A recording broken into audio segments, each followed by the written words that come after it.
வந்துன்னை சேவித்து உன் பொத்தாமரை அடியே போத்தும் பொருள் கேளாய். பெத்தம் மேய்த்துண்ணம் குலத்தில் பிறந்து நீ குத்தேவல் எங்களை கொள்ளாமல் போகாது. இத்தை பறை கொள்வான் அன்றுகான் கோவிந்தா. எத்தைக்கும் ஏழேழு பிறவிக்கும் உந்தன்னோடு தோமே யாவோம் உனக்கே நாம் ஆட்செய்வோம். మతైనంకామంగళ్ మాతేలోరెంబావాయ్. మార్గశీర్ష మాసంలో గోపికలు పెద్దల అనుమతితో వర్షం కోసం చేసినదే ఈ ధనుర్మాస వ్రతం. దీనికి కావలసిన వాద్య విశేషాలన్నీ శ్రీకృష్ణుని చేరి ప్రార్థించారు గోపికలు. అంతేకాక అలంకారాలు, పరమాన్నం ఆరగించడం స్వామితో కలిసి చేయాలని కోరారు.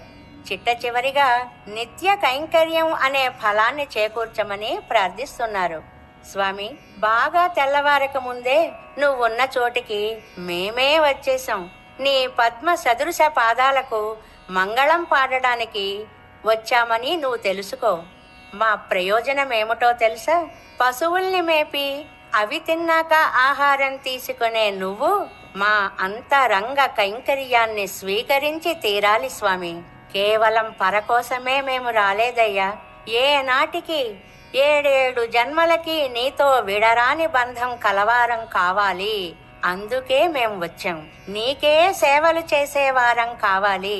ఇతరాలైన కోరికలేవీ మాకు లేకుండానట్లుగా మమ్మల్ని నువ్వు అనుగ్రహించాలి స్వామి అని గోపికలు ప్రార్థించారు శ్రీకృష్ణ పరమాత్మని ఈ పాసురంలో.